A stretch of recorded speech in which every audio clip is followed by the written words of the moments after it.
Bonjour les amis, j'espère que ça va. Je fais un live improvisé parce qu'en fait vous m'avez tellement posé de questions là sur le groupe Facebook Philohack, facebook.com/groups/Philohack, que du coup je préfère vous répondre directement comme ça. Alors je sais pas si y en a beaucoup qui vont se connecter. Normalement je me connecte sur ma page officielle. Voilà, donc je décide de vous répondre directement. C'est un live improvisé, je reviens de Barcelone. Voilà, je suis dans le taxi et donc on trace sur les routes tout en répondant à vos questions. Alors on va pas faire un live trop long, on va se donner une demi-heure environ. Et déjà je vais vous dire, les révisions, tout ça c'est terminé. C'est terminé là. Là, il faut que vous vous concentriez. Alors, ceux qui découvrent à peine la méthode Voyout, vous allez faire quelque chose d'assez hybride. Vous allez peut-être prendre 2-3 idées et puis mélanger avec ce que vous avez vu avec votre professeur pendant l'année. Voilà, c'est pas plus mal. L'idée, c'est simplement de comprendre que vous ne devez pas dire ce que vous pensez dans une copie. Ça sert pas à grand chose. Ce qui est intéressant, c'est de faire semblant de penser à toutes les solutions. Voilà, vous devez faire semblant de penser à toutes les solutions.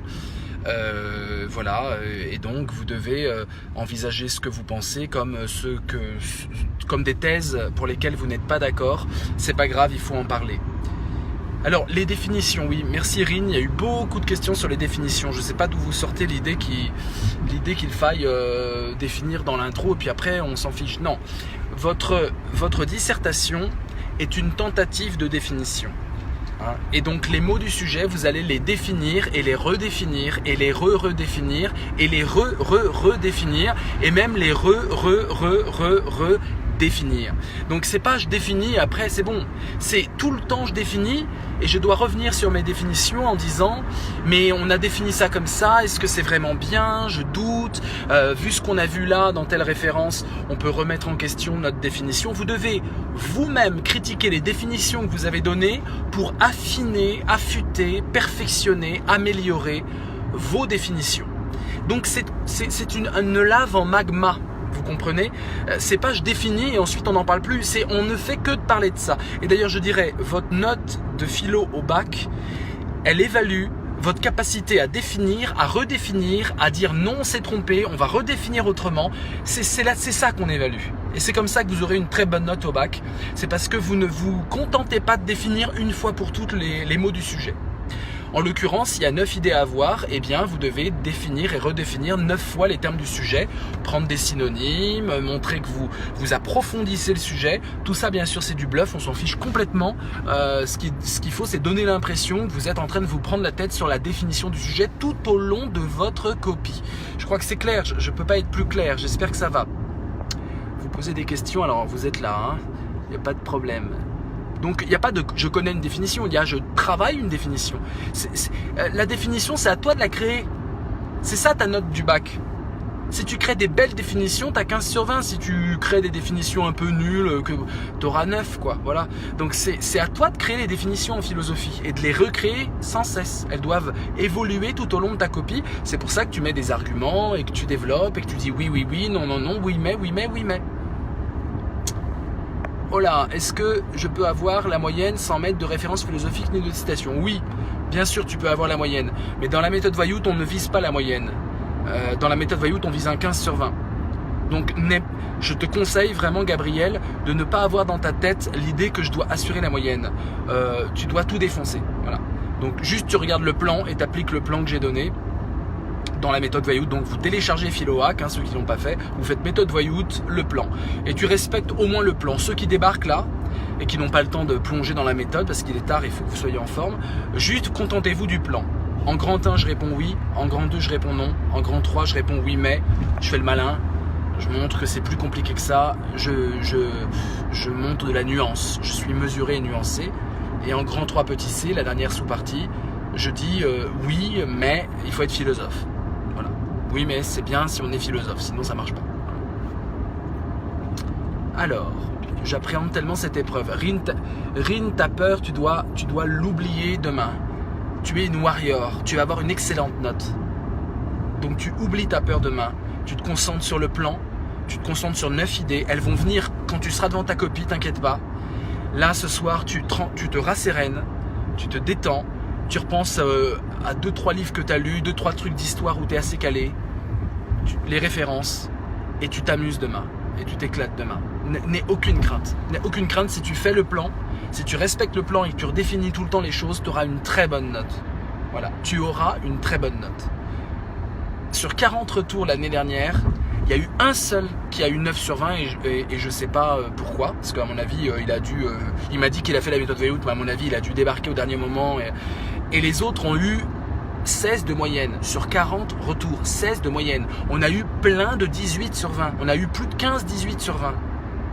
On a eu des 20 sur 20, on a eu 3 20 sur 20 sur 40 retours. 3 20 sur 20. Et des élèves qui avaient 8 toute l'année. Donc c'est pas du bidon, d'accord? C'est vraiment une méthode qui fonctionne, mais il faut que tu respectes le plan RIN. Maintiens-toi au plan, 9 idées, tu vas les avoir, tu vas les trouver, et tu vas t'amuser en le faisant parce que tu sais que le correcteur il va être en extase. Voilà, donc arrête d'avoir peur. Comment on peut être sûr de trouver 9 arguments même pour les thèses qu'on ne soutient pas? De toute façon, tu soutiens tout, Iman. On n'est pas là pour dire son avis, hein. C'est pas du tout le but du jeu. Donc tu soutiens le oui et tu soutiens le non. Et tu soutiens un oui nuancé. Tu es l'avocate, le procureur et ensuite le juge. Voilà tes 3 parties. Donc tu auras 9 arguments parce que dans la méthode Vayout, on te donne, tu dois apprendre 12 références. Voilà. Et là, vous pouvez l'apprendre ce soir, les 12 références. Voilà, c'est 12 mots, 12 livres, 12 citations. Vous verrez, il y a 52 références dans la méthode Vayout sur Philohack. L'application est gratuite, vous la téléchargez. Vous éteignez des applications si elle a du mal à télécharger. Et sur les 52 références, tu choisis là et tu prends les 12 qui te semblent les plus faciles pour toi, les plus voilà. Et sur les 12, tu pourras, t'inquiète pas, en caser au moins 3, 4, 5 et ça fera des étincelles. Elles ont été calculées pour faire des étincelles dans le cerveau du correcteur. On peut vraiment mettre vos références dans tous les sujets de dissertation. Le but, c'est pas de caser des références. Le but, c'est de répondre au sujet en variant les choses. Donc tu peux très bien répondre en citant Charlie Chaplin dans les temps modernes, en montrant que la technique nous abrutit. Voilà. Tu peux très bien répondre en disant qu'il y avait l'apartheid en Afrique du Sud et qu'il y avait un système raciste organisé par l'État. Voilà. Tu peux prendre des connaissances que tu as et fais une petite liste ce soir. Fais une petite liste d'une vingtaine de connaissances. Et t'en as une vingtaine de connaissances. Ça fait des années que tu es à l'école. Forcément, tu as des trucs qui te restent. Ça, tu peux l'utiliser en philo.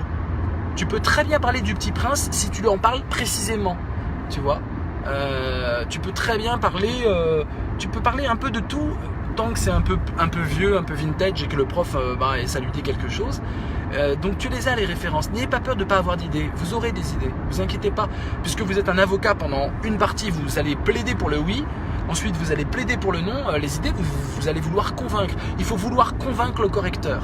Et quand vous dites un truc, si vous sentez que c'est bien, dites 2-3 phrases de plus. N'oubliez pas les 2-3 phrases de plus qui font que vous gagnez encore plus de points.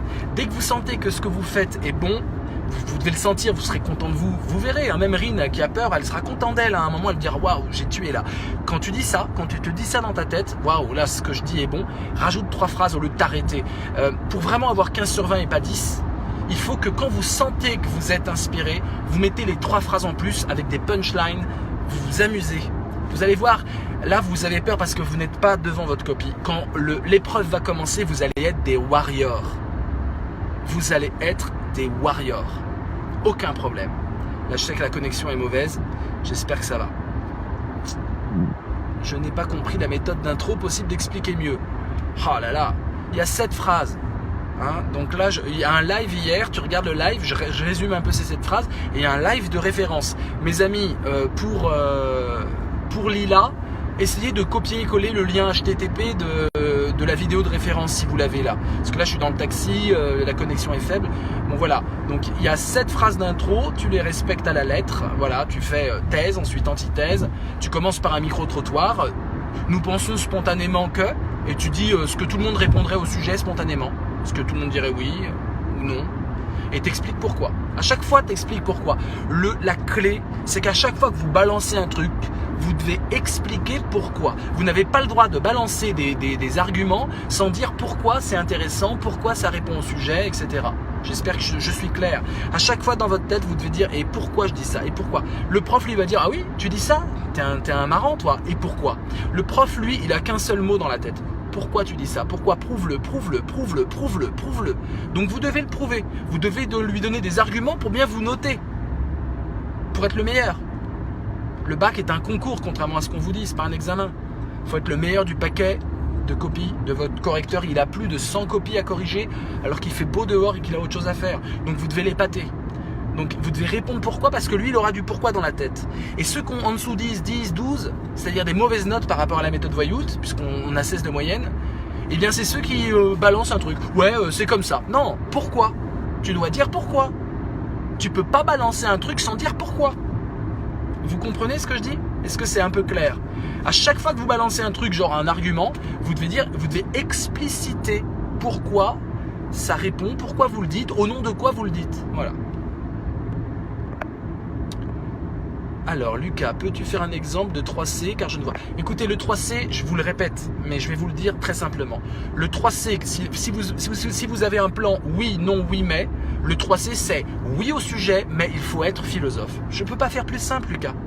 C'est-à-dire que seul le philosophe s'en sort dans la vie. Voilà ce que vous devez dire en 3C. Donc si la question c'est peut-on être libre, je sais pas moi, en société? Oui, on peut être libre en société à la seule condition qu'on est philosophe. C'est-à-dire qu'on pèse le pour le contre, qu'on utilise sa rationalité, qu'on réfléchit avec du recul, de la modération, etc., etc., etc., etc. Le sage, quoi. Donc à chaque question, tu peux toujours répondre oui, mais il faut être philosophe. C'est ça ton 3C. Voilà. Je ne peux pas faire plus simple, Lucas. Si tu n'as pas compris, tu me le redis, il n'y a aucun problème. Mais là, je crois que j'ai été... franchement, on ne peut pas faire plus simple. Comment montrer l'évolution entre le oui et le oui-oui? En fait, tu classes tes arguments. Au début, ce qu'il faut, c'est que tu aies une petite ébauche du plan pour ta grande partie numéro 1. Les autres parties, tu verras plus tard. Si tu as des idées, tant mieux. Tu les couches vite fait sur ton brouillon de plan. Mais au moins, les trois premières sous-parties de ton grand 1, tu dois avoir une vague idée. Donc, tu classes tes arguments en fonction de si tu sens que c'est convaincant de plus en plus. Tu dois faire un crescendo, de plus en plus convaincant. Donc, tu commences tout doucement en disant une définition, en balançant un truc. Ensuite, tu appuies un peu plus et ensuite, c'est radical. Ça peut être que oui, il n'y a pas de possibilité qu'on dise non. Puis après, tu fais l'inverse. Ça peut être que non, il n'y a pas de possibilité qu'on dise oui pour le 2C. Voilà. Je vous rappelle que l'autre plan possible, c'est non, oui, non, mais. C'est à vous de choisir. En général, quand le sujet contient un truc genre tous les hommes ou suffit-il que, c'est des indices pour faire un plan non, oui, non, mais. Parce qu'en général, tous les hommes, non. Ou alors suffit-il, non, il suffit pas. Tu vois? Ou toujours, le mot toujours, le mot l'amour est-il toujours aveugle? Non, on va pas dire oui. Vous voyez? Donc, quand il y a des trucs hyper généraux, en général, c'est un plan non, oui, non, mais. Voilà. Et vous finissez toujours. L'amour rend-il aveugle? Je dis des sujets débiles. L'amour rend-il aveugle? L'amour rend-il toujours aveugle? Non. Non, l'amour rend pas toujours aveugle, parce que parfois, dans l'amour, on veut connaître l'autre, et donc on pose des questions, et on ouvre les yeux sur une réalité, et puis sur nous-mêmes. Et à la fin, vous finissez en 3C. Non, l'amour ne rend pas aveugle, à condition d'être philosophe, c'est-à-dire de mettre un peu ses émotions devant nous, de ne pas être pris dans une spirale de passion qui nous empêche la réflexion. Voilà, tout simplement, c'est ça un 3C, Lucas, pour prendre cet exemple, tu vois. Il faut être philosophe pour s'en sortir dans la vie, c'est ça la morale de votre copie en 3C. Voilà. Si vous faites ça, le prof, il va se dire « Waouh, génial, j'ai un nouveau disciple, c'est formidable. » Comment, voilà. Faut-il énoncer l'idée générale avant ces sous-parties? Non, suspense. C'est un polar. Tu dois faire un polar, d'accord? C'est-à-dire qu'il y a un suspense. On ne connaît pas la vérité. Oh, on cherche. Oh, c'est dur. Il y a des indices. La langue française nous donne des indices. Camus, machin, les citations nous donnent des indices. Et tu avances dans un mystère et à la fin, c'est la révélation. Alléluia. C'est le 3C et c'est la philo, d'accord? Donc tu dois ménager une certaine forme de suspense. Il y en a qui rigolent, ça me soutient parce que je suis épuisé. Je viens de prendre l'avion là et je rentre vraiment, je fais ça pour parce que je peux pas répondre à tous vos messages écrits. Donc voilà. Après on arrête et vous vous reposez les amis. Vous méditez sur les connaissances que vous allez pouvoir mobiliser. Vous révisez juste ça et vous oubliez vos fiches techniques, machin. Vous oubliez tout. Concentrez-vous sur le plan. La méthode Voyout, c'est le plan. Si vous respectez le plan, vous aurez plus de 12 assurés. Et si en plus vous avez les références, vous aurez 13, 14, 15 et peut-être 20. D'accord? Mais pas de faux espoirs. Mais en tout cas, la clé de la méthode Voyout, c'est le plan. C'est pas les citations par cœur, les définitions par cœur. Ça sert rien à voir. continue. On la met où la problématisation? Sens, je comprends pas Aya ta question.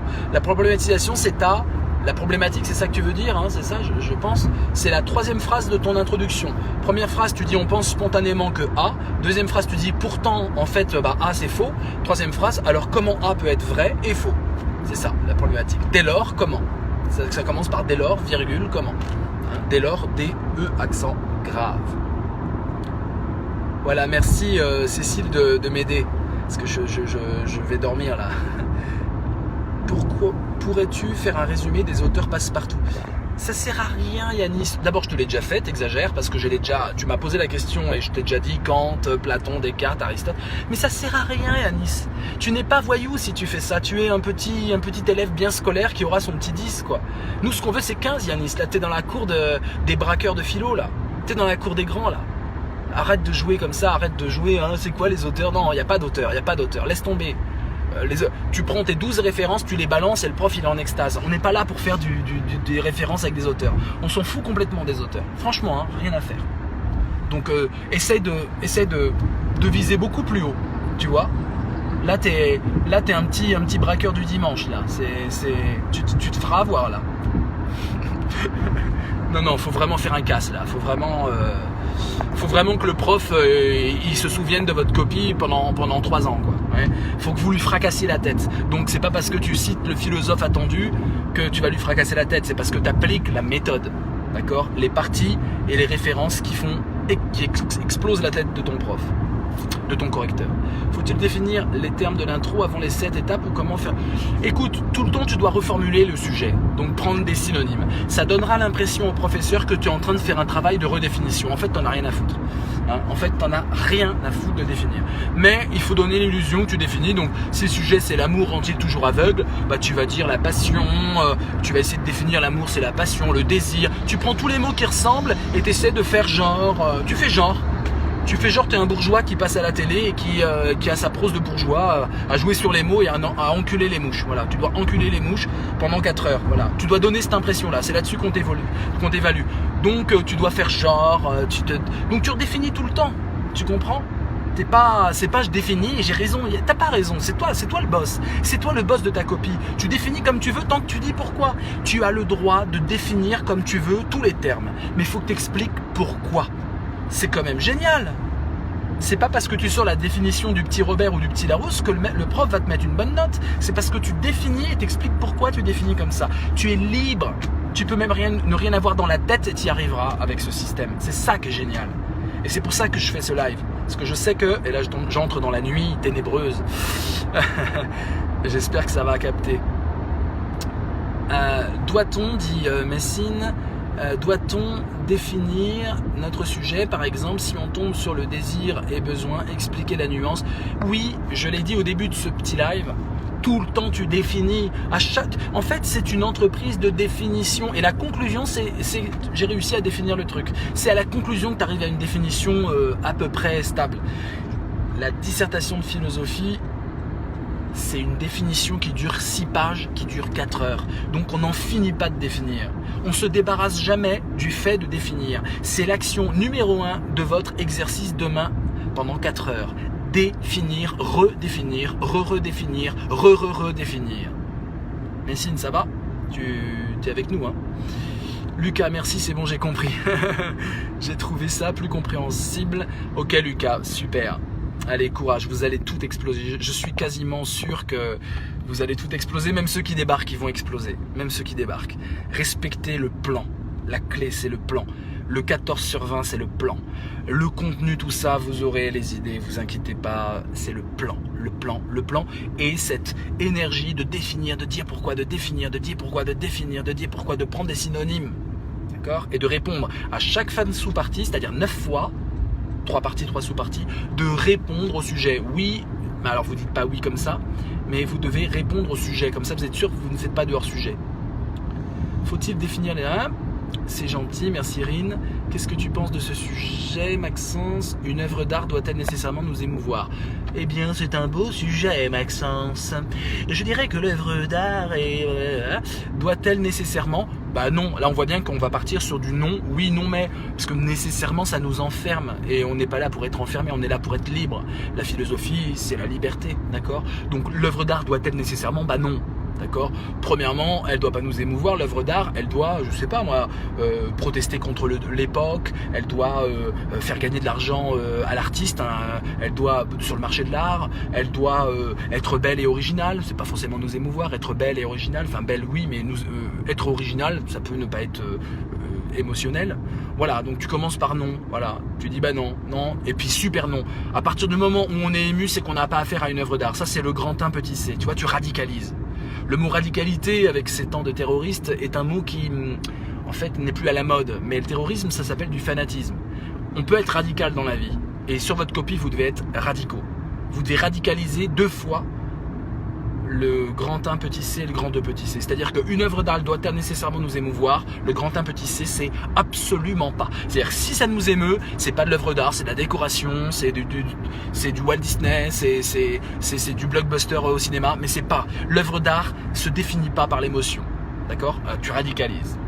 Puis après tu dis bah si en fait si l'émotion c'est important, blablabla, et tu dis s'il n'y a pas d'émotion c'est pas de l'œuvre d'art, ça c'est ton grand 2 petit c, tu comprends, tu te contredis complètement, c'est ça qui va épater ton prof, mais tu le dis que tu te contredis, tu dis contrairement à ce que nous pensions, ça c'est la phrase clé, hein, contrairement à ce que nous pensions, nous voyons désormais que, voilà, c'est ça, tu vois, tu définis et tu as le droit de te contredire si tu dis une phrase comme ça, parce que la pensée n'est pas statique, elle évolue. Contrairement à ce que nous pensions, spontanément, nous voyons désormais que blablabla, d'accord? Ce genre de truc. Certains profs, évidemment en 3C, pour une œuvre d'art doit-elle nécessairement nous émouvoir? Oui, elle doit non, on a dit que c'était non le plan, donc non, elle doit pas nécessairement nous émouvoir, mais pour comprendre ce qu'elle apporte de plus que de l'émotion, en plus de l'émotion, il faut être philosophe. Ça va, c'est clair? Il faut être philosophe, de toute façon, c'est le 3C, d'accord?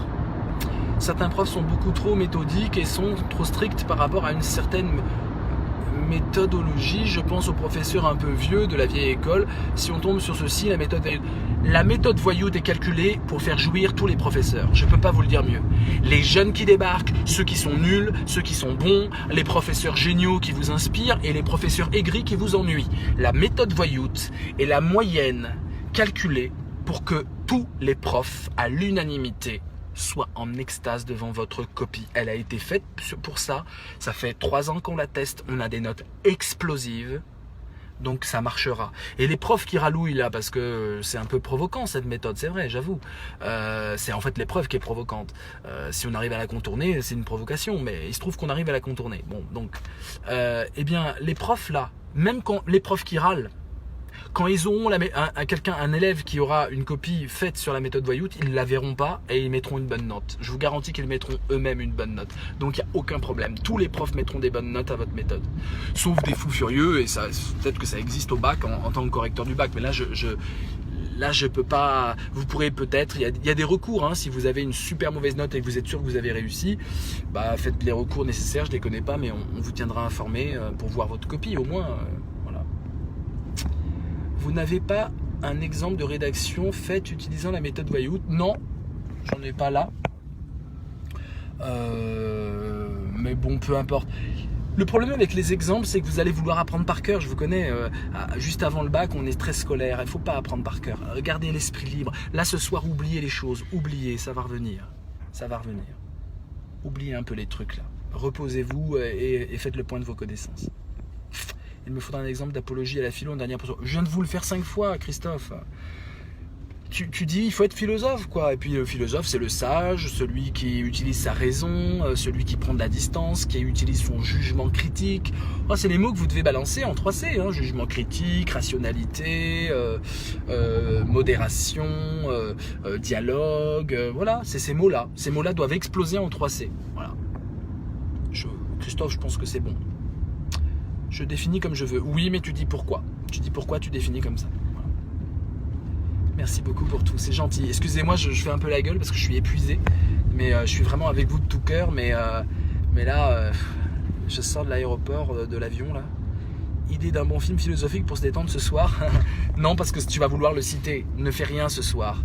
Pense à ta vie. Pense qu'après le bac, tu vas enfin pouvoir adorer la vraie philosophie. c'est-à-dire l'opposé de ce qu'on te montre à la télé dans les émissions débiles, c'est-à-dire un truc créatif. La philosophie est beaucoup plus proche de l'art, beaucoup plus proche du rap, beaucoup plus proche de la rue, beaucoup plus proche du peuple qui se met à penser, beaucoup plus proche de ce qui se passe dans les bars. Vous savez, pas dans les bars quand on dit des bêtises et qu'on est torché, mais dans les bars quand on veut répondre vraiment à une question de société. Et les gens, ils sont philosophes naturellement. Contrairement à ce qu'on nous montre, on nous montre des abrutis fils de bourgeois qui font de la masturbation intellectuelle. C'est pas ça la philo. Hein, vraiment, je vous le dis, c'est pas ça du tout. Ça, c'est une façon de montrer au peuple, de l'intimider, en montrant ce que c'est une fausse philosophie, c'est-à-dire un truc qui sert à rien. La philo, c'est vital, et vous en faites dès que vous voulez convaincre quelqu'un, tout en étant dans le vrai. Parce qu'on peut aussi vouloir convaincre quelqu'un en étant dans le faux. Ça s'appelle le bluff. Mais la philo, c'est quand tu veux convaincre et que tu sais que tu as raison et que tu essaies de voir si tu as raison et que au sortir de la discussion, en fait, tu te rends compte que l'autre aussi, il a un peu raison.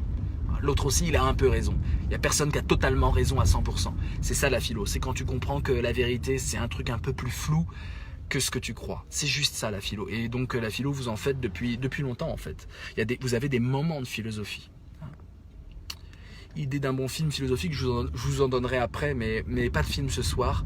Ce soir, tu te détends, tu te poses, tu dors, tu te reposes. Et demain, n'oubliez pas tout le matos, c'est dans la méthode Voyout. Hein. Préparez bien vos affaires. Hein. Encre noire, machin, du sucre rapide, parce que le cerveau, il bouffe du sucre. Donc, ayez vos barres chocolatées. Tout ce que vous aimez, vous avez le droit demain. Hein. Voilà, il faut du sucre rapide, le coca, tout ça, c'est très bien. Que pour le bac. Hein. Le coca, c'est de la merde, sinon, mais que pour le bac, la caféine et le sucre, c'est pas mal. Hein. Faut pas que ça vous stresse non plus. Hein. Du coup, on définit. Salut, tu peux expliquer comment on fait ça? Merci de sauver mon bac. Avec un prof absent toute l'année, j'aurais pas été loin. Voilà, un prof absent toute l'année, tu peux pas imaginer le nombre d'élèves qui me laissent des messages et qui me disent que leur prof a été absent toute l'année. Il y en a une quantité ahurissante. J'ai tous les messages. Je vais évidemment pas balancer les élèves, je vais pas mettre leur nom. Mais c'est hallucinant. Depuis que j'ai lancé cette méthode, mais je me rends compte qu'en fait, les profs de philo, mais il y en a plein qui n'étaient pas là, quoi, ou qui n'ont pas fait le programme du tout. Enfin, le programme, qui n'ont rien fait, quoi. Donc ça, j'aimerais des témoignages après le bac. Vous allez témoigner de ça. Et vous allez aller sur les forums, notamment où je me fais défoncer la tête par les vieux profs pas contents et les jeunes profs pas contents. Et vous allez témoigner. Vous allez témoigner. C'est tout ce que je vous demande. Moi, c'est pas les impôts de vos parents qui me payent. Hein. Donc vous allez témoigner de l'état actuel de l'enseignement de la philosophie en France. S'il vous plaît, témoignez. Je ne vous dis pas de balancer des noms de profs, surtout pas. Ce serait contre-productif. Mais je vous dis de témoigner. On va vous croire. Si vous dites oui, mon prof, il a fait ça, et que ça, on va vous croire. Donc il va falloir balancer du prof sans citer des noms. Comme Balance ton porc, on balançait des abrutis qui étaient absolument horribles avec des femmes. On n'avait pas besoin de citer leur nom. Mais simplement le fait que des femmes s'emparent de ça, je vous garantis que ça a fait trembler les murs. Et bien là, vous devez aussi balancer du prof qui a été absent, etc. Parce que c'est n'importe quoi. Enfin, déjà, vous avez une année de philo au bac. Si en plus les profs sont pas là, mais c'est quoi ce délire, quoi? C'est quoi ce délire? Mais ça, c'est après le bac. Gardez ça après le bac. Hein. Merci en tout cas, Lila, pour ton témoignage. Du coup, on définit les mots en intro. Oh non, pitié Maxence. Tu regardes ce live, je veux pas répéter. Et répondez à Maxence, mes amis. Répondez-lui. Maintenant, vous comprenez. J'ai plus l'énergie de répéter là, ce que je répétais déjà 3 fois depuis. Ah bon, et t'as dit d'accord, donc ça veut dire que j'ai répondu à ta question. Merci Maxence. Excusez-moi mon ton, hein, les amis. J'ai un ton épuisé. Voilà, c'est pas mon style, mais syndrome de Stendhal. Cristallisation, Sandra. Allez voir ce que fait Sandra, c'est une pote, hein, c'est une danseuse contemporaine et elle recrute plein de jeunes pour ses danses de parking, c'est génial. Allez voir ce qu'elle fait, c'est super. Peut-on citer et utiliser un même exemple 2 fois? Non, Lucas, non. Tu as 9 idées, ça suffit, t'en balances 9, t'en balances pas 8 et t'en recycles pas une. Tu balances tes idées et après tu les oublies. Dès que tu la balances, dès que tu fais tout la machine à laver que j'ai dit dans le live, je sais pas si t'as vu, après tu oublies ça, d'accord? Tu les oublies complètement après, on s'en fout complètement, c'est juste pour que le prof soit en extase. Je sens la bonne note arriver. Messine, tu dis l'essentiel. La bonne note, elle est là. C'est pas un 12, c'est un 15 que je veux. Je veux 16 de moyenne et je veux 200 retours. Voilà, donc c'est ça que je veux et vous pouvez, vous en êtes capable. Sinon, je me fatiguerai pas. J'ai aucun intérêt à faire ces lives et à vous soutenir comme ça, si ce n'est le bonheur que je vais avoir quand vous allez exploser le score. C'est ma seule rétribution. Malgré les mauvaises langues qui disent que je fais ça, je sais pas, parce que j'ai des livres à vendre ou quoi, j'ai aucun espoir que vous lisiez mes livres, mais je vous conseille mes livres, hein, mais bon, j'ai pas besoin de ça pour me faire ma pub, ça va, c'est bon, ça va pour moi, merci. Donc le seul intérêt, c'est d'avoir évidemment des philo hackers, ça j'adore, que vous utilisez l'appli, on a besoin de vous, et c'est vraiment la jouissance que j'aurai quand j'aurai d'abord dès demain vos remerciements éventuels avec comment ça s'est passé. Des témoignages, c'est ça qui m'intéresse. Et puis quand les résultats du bac seront là, vos notes. Et puis comment vous aimez ça, avoir une bonne note en philo. Voilà, c'est ça qui me fait kiffer. On est dans un monde où les gens sont tellement vaniteux et cyniques qu'ils s'imaginent que c'est par vanité ou par cynisme, etc. Pas du tout, il n'y a aucun cynisme. C'est la jouissance de prendre des élèves en difficulté et de les faire booster et qu'ils aient 15 et qu'ils passent devant des petits-fils à papa qui ont eu tout ce qu'il faut à la maison pour être bons en philo. Parce que c'est une épreuve de discrimination, la philosophie, il faut vraiment le savoir. C'est une épreuve faite pour repérer ceux qui sont fils à papa des autres, voilà. Et les fils à papa, c'est une épreuve où forcément ils s'en sortent mieux parce que c'est le jargon un peu élégant, machin, des bourgeois, quoi, tout simplement. Et l'épreuve de philo vise à tester votre bourgeoisitude. Je vous demande une seule chose. Jouez-le au bourgeois pendant 4 heures de main. Vous savez le faire. Vous pouvez jouer au bourgeois pendant 4 heures de main. Vous savez le faire. Vous savez le faire. La télévision est bourgeoise, imitez les mecs dans les débats, imitez les mecs sur Canal+, imitez les mecs dans les France Culture, sur Arte, imitez ça pendant 4 heures. Imitez. Vous n'êtes peut-être pas bourgeois, vous n'avez peut-être pas eu cette éducation et votre éducation elle est tout à fait légitime et on peut venir de la rue, etc. et avoir une vraie culture et même aimer le rap et autre chose et être super intelligent, il n'y a aucun problème. Mais pendant 4 heures, je suis désolé. Vous devez un tout petit peu trahir ce que vous êtes et vous devez imiter, si vous voulez une bonne note, le petit bourgeois. Parce que les profs, c'est des petits bourgeois et ils notent les petits bourgeois. C'est une épreuve pour évaluer les petits bourgeois. Donc vous devez faire semblant demain pendant 4 heures. Et après, vous crierez sur les réseaux sociaux. C'est horrible d'avoir imité ça pendant 4 heures. C'est un peu comme un entretien d'embauche, vous voyez, à L'Oréal, voilà, dans un truc de luxe. Vous faites un entretien d'embauche. Dans un truc de luxe où normalement ça parle bien, etc. Vous devez bluffer. Je suis désolé, vous devez bluffer. Si vous amenez wesh, je veux, ça va ou quoi? Si vous dites ça va ou quoi au patron qui veut vous embaucher, bah vous risquez de pas être embauché, d'accord? Bah c'est pareil, l'épreuve de philo. Sauf qu'on voit pas votre couleur de peau, on connaît même pas votre nom. Donc ce que le prof va détecter pour voir si vous êtes un petit bourgeois ou pas, il va détecter votre façon de parler, votre façon d'argumenter. Vous devez bluffer pendant 4 heures. Je le dis très crûment. Je suis sûr de ce que je dis et c'est ce que je dénonce plus profondément en faisant tout ce que je fais là. C'est ce que je dénonce. Il y a un article dans le Huffington Post là-dessus, vous regarderez après le bac. Je dénonce une épreuve de discrimination pure, à l'état pur. Voilà. Mais voilà. Donc pendant 4 heures, vous êtes à l'entretien d'embauche, sauf que c'est masqué. Vous voyez, c'est masqué. Donc on va évidemment juger vos fautes d'orthographe pour savoir d'où vous venez. C'est pas trop grave les fautes d'orthographe, paniquez pas avec ça. Je vous ai donné l'astuce du feutre noir pour prendre du temps à réfléchir. Et tout le reste, voilà, vous devez bluffer pendant 4 heures. Les références que je vous ai données, c'est pour pouvoir bluffer. Et le plan que je vous donne, c'est un plan pour que vous puissiez bluffer. Voilà. Et si parmi vous, il y a des fils de bourgeois, ça arrive, hein, c'est bien, il n'y a aucun problème. Hein, je ne suis pas du tout anti-bourgeois pour être anti-bourgeois. Je critique l'épreuve, je ne critique pas du tout ceux qui sont nés avec une cuillère en argent dans la bouche. Il n'y a aucun problème avec ça, j'ai aucun problème avec ça. Et bien vous, ça sera plus facile. Vous, ça sera vraiment plus facile. Il faudra juste que vous vous teniez à la méthode, voilà. Est-ce que c'est clair, mes amis? J'arrive bientôt chez moi. Je vais vous laisser, peut-être qu'il y a eu d'autres questions. J'ai plus d'énergie, j'ai tout donné. Et demain, vous allez tout donner, vous. Vous allez tout donner, vous. Voilà. Vous allez exploser ce système. C'est la révolution par le bac. Ça s'est jamais vu ailleurs de toute l'histoire du bac. C'est-à-dire depuis 1808, on n'a jamais eu l'idée de faire une révolution par le bac. Vous allez faire la révolution par le bac demain, et le bac dans son côté le plus emblématique. C'est pas pour rien que ça ouvre le bac, c'est la philosophie. Vous allez niquer l'épreuve de philosophie.